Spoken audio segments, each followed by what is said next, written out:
আসসালামু আলাইকুম। আজকে আমরা পেসিভ বাক্য চেনার চমৎকার দুটি রুল শিখব। অনেকেই আছে যারা পেসিভ বাক্য চিনতে পারে না। আজকের পর থেকে তাদের আর কখনোই সমস্যা হবে না পেসিভ বাক্য চেনার। তো আমরা একটু বোর্ডে দেখার চেষ্টা করি। আমরা লিখছি যে পেসিভ বাক্য চেনার উপায়। স্ট্রাকচার আমি লিখছি। স্ট্রাকচারটা ছিল কি? প্রথমত সাবজেক্ট থাকবে, তারপরে টু বি ভার্ব থাকবে এবং টু বি ভার্বের পরে ভার্বের থ্রি অর্থাৎ ভার্বের পাস্ট পার্টিসিপল ফর্ম থাকবে।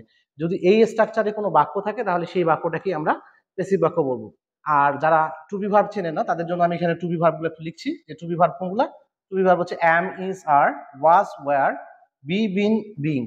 এই ভার্বগুলোর পরে যদি ভার্বের পাস্ট পার্টিসিপল ফর্ম থাকে তাহলে যে কোনো ইংরেজি বাক্য এই স্ট্রাকচারে থাকলে সেই বাক্যটাকে আমরা পেসিভ বাক্য বলবো। উদাহরণ লিখছি আমরা এখানে। এক্সাম্পলটা যদি একটু খেয়াল করে দেখি, লিখছি দ্য লেটার ইজ রিটেন। এখানে ইজ হচ্ছে টু বি ভার্ব, আমরা ভার্বের পাস্ট পার্টিসিপল ফর্ম ব্যবহার করছি, এই বাক্যটা একটা পেসিভ বাক্য। তারপরে এক্সাম্পল আমরা লিখছি the house has been built.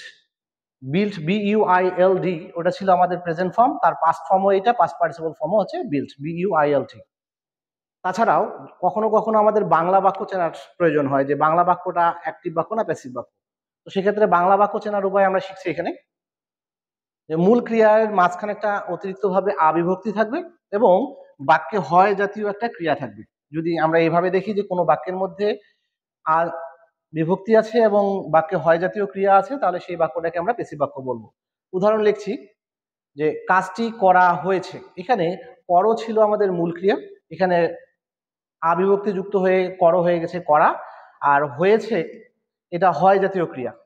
আমরা ইংলিশ করেছি বাক্যটার, যেমন দ্য ওয়ার্ক হ্যাজ বিন ডান।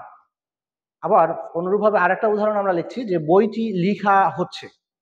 এখানে লিখো হচ্ছে আমাদের মূল ক্রিয়া বা লেখা হচ্ছে আমাদের মূল, লিখো হচ্ছে মূল ক্রিয়া, এখানে আমরা একটা অতিরিক্তভাবে আবিভক্তি লাগিয়েছি, এটা হয়েছে লিখা। আর হয় জাতীয় একটা ক্রিয়া হচ্ছে the book is being written. তো এই দুইটা রুলস যদি আমরা স্মরণ রাখি তাহলে বাংলা বাক্য হোক আর ইংরেজি বাক্য হোক আমরা পেসিভ বাক্য শনাক্ত করতে পারবো। Thank you.